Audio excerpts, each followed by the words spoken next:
Olá, tudo bem?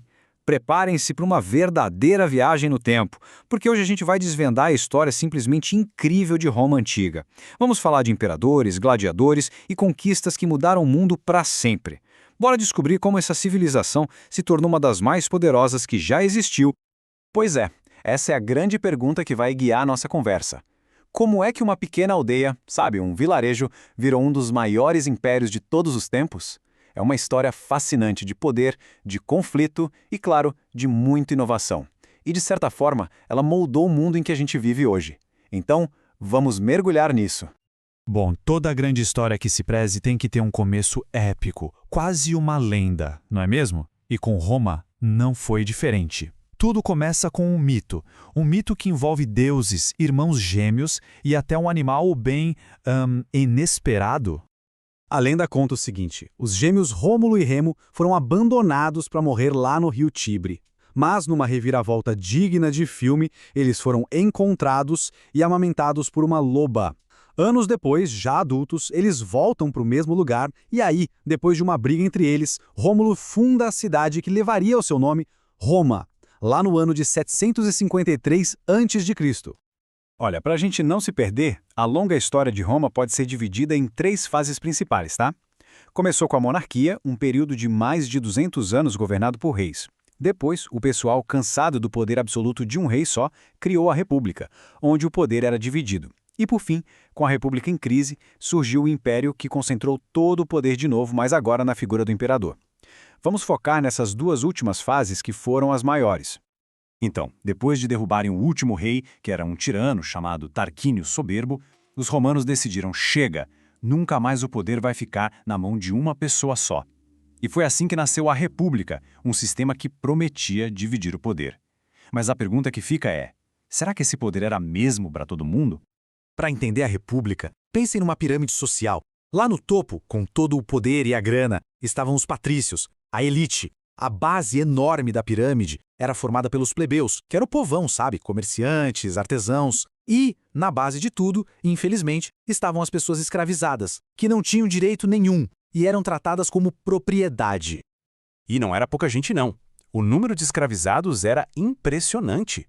Pensem bem, mais de um terço de toda a população de Roma, cerca de 35%, era de pessoas escravizadas. A maioria era prisioneiro de guerra, ou gente que não conseguia pagar as dívidas. Durante a República, o conflito mais importante não aconteceu num campo de batalha com espadas e escudos, não. Aconteceu dentro da própria cidade. Foi a longa luta dos plebeus contra os patrícios. Uma briga por mais direitos e por mais participação na política. E não é que eles conseguiram? Aos poucos, com muita luta, os plebeus conquistaram vitórias históricas. Eles forçaram a criação das primeiras leis escritas de Roma, a famosa Lei das 12 Tábuas. Também conseguiram o direito de eleger seus próprios representantes, os tribunos da plebe. E olha só, até o direito de se casar com patrícios, o que antes era proibido. Mas, depois de séculos de sucesso, a República Romana mergulhou no caos. Eram guerras civis para todo lado, disputas de poder, a instabilidade era total. Desesperados por um pouco de ordem, os romanos começaram a procurar uma nova solução, um novo tipo de líder. E a solução foi uma mudança drástica. Enquanto na República o poder era dividido principalmente com o Senado, no Império ele foi totalmente concentrado nas mãos de uma única pessoa, o imperador. Era o fim da República e o comecinho de uma nova era para Roma. E o cara que liderou essa transformação toda foi Otávio Augusto, o primeiríssimo imperador. A ambição e o impacto do governo dele podem ser resumidos nessa frase aí. Ele pacificou o território, iniciou um período de muita prosperidade e ele realmente transformou a cidade para sempre. Tá, mas como os imperadores mantinham uma população tão grande sob controle? Com a famosa política do pão e circo. A ideia era bem simples: distribuir comida de graça e promover espetáculos gigantescos como as lutas de gladiadores para manter o povo alimentado, entretido e, o mais importante, distraído dos problemas políticos. Esperto, né? Mas como a gente sabe, nenhum poder dura para sempre. E mesmo o gigantesco Império Romano não era invencível. Depois de séculos dominando tudo, o gigante começou a enfraquecer. Ele começou a enfrentar uma série de problemas que, juntos, se mostraram impossíveis de superar. A queda não aconteceu de um dia para o outro, tá? Foi um processo lento, causado por uma tempestade de problemas. Crises econômicas pesadas, muitas revoltas internas e, principalmente, invasões constantes nas fronteiras, por povos que os romanos chamavam de bárbaros. Na tentativa de salvar o que restava, o Império foi até dividido em dois, Ocidente e Oriente. E aqui, chegamos na data que entrou para a história, 476 d.C. Nesse ano, o último imperador do Império Romano do Ocidente, um jovem chamado Rômulo Augusto, foi tirado do poder. Esse é o marco simbólico do fim de uma era e o início do que a gente conhece como Idade Média.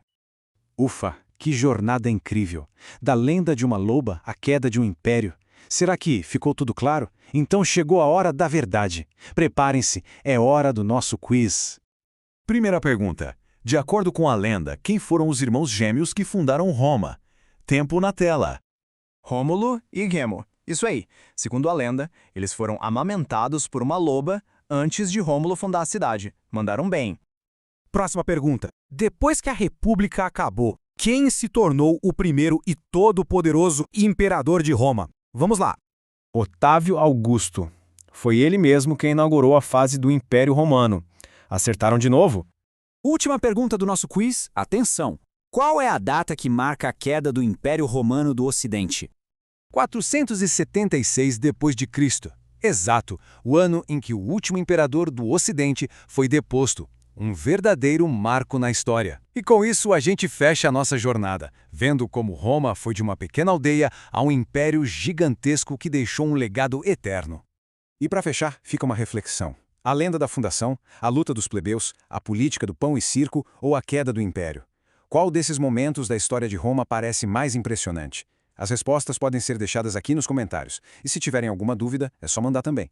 Para mais explicações como esta, não se esqueçam de seguir o canal e ativar as notificações. Até a próxima!